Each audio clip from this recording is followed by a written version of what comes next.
le cabinet Odexco Flandre a la particularité d'être né il y a quelques années, sauf que ma présence est intervenue en 2006, plutôt même en 2005, alors que le cabinet lui-même était en faillite et en état de cessation de paiement. Donc c'est vrai qu'en tant qu'expert comptable, on vient souvent nous écouter pour savoir quelle est la stratégie pour reprendre, redresser une entreprise. Là, c'est vrai que fort de tous ces petits outils, je me les suis appliqués à moi-même.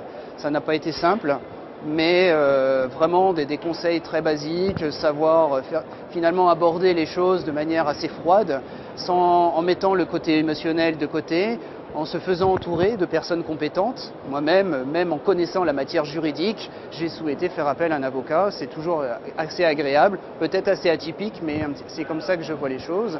Le cabinet, donc, dans un premier temps, s'est développé pendant 5 ans, donc de 2005 à 2010 à peu près, sur la restructuration du cabinet, puisque là, il y avait quasiment beaucoup de dettes. Mais finalement, j'ai repris ce cabinet, puisqu'en fait, j'avais un projet personnel. Et ce projet personnel, j'ai vu que dans la structure que je rachetais, je pouvais le mettre dedans. Donc voilà, un franchiseur, un franchisé, c'est pareil, c'est une relation entre deux personnes et c'est une personne qui dit j'ai une envie et cette envie finalement colle avec ce que vous proposez. C'est exactement ça. Donc la première étape, c'est une assise financière. Et là, je suis dans ma deuxième étape, mon deuxième plan quinquennal, comme on peut l'appeler, qui est un plan de développement où ma volonté, c'est de développer un petit peu le nombre de collaborateurs, le chiffre d'affaires. Les services sont très variés, puisqu'un expert comptable, par définition, est un généraliste du droit et du chiffre. Alors bien évidemment, j'ai des spécialités. La spécialité, c'est la création d'entreprises et la reprise, puisque j'ai été très présent depuis ma reprise sur ce terrain. J'ai aidé un certain nombre de clients à se développer et à anticiper des problématiques. Comme là, nous voyons actuellement, nous avons la crise économique qui fait quand même pas mal de ravages. Et cette prudence que j'essaye de transmettre également à mes clients, cette réflexion, cette gestion prévisionnelle.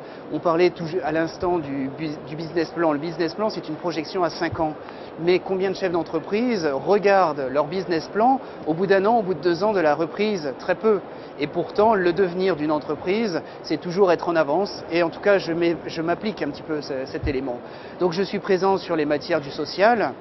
La matière du social, le premier recrutement, c'est pas chose évidente. Il faut faire un contrat de travail, on ne sait pas ce qu'on y met dedans. Il faut faire une fiche de paye, il faut avoir des relations avec les caisses sociales. Ensuite, on recrute le deuxième, le troisième. À un moment donné, on recrute le 10e, le 20e ou le 50e salarié. Et là, nous avons un certain nombre d'étapes qui sont dictées par le Code du travail. Et donc, ma présence est très importante.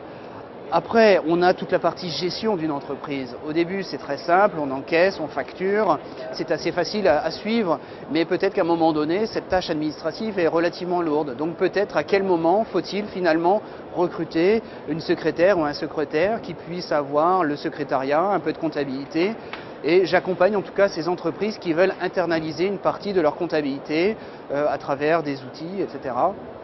Et justement, cet accompagnement au travers d'outils, au jour d'aujourd'hui, nous sommes sur un monde Internet et mon cabinet propose l'utilisation d'un logiciel à distance où finalement, mon client et moi-même, nous pouvons nous connecter en même temps sur le logiciel, échanger sur des écritures. Et donc, le client peut saisir toute partie de sa comptabilité ou simplement la visualiser puisque le logiciel relativement simple permet finalement de voir à travers des tableaux de bord l'évolution du chiffre d'affaires par mois, la marge ou d'autres ratios qui auront été définis selon la nature de l'activité avec l'expert comptable.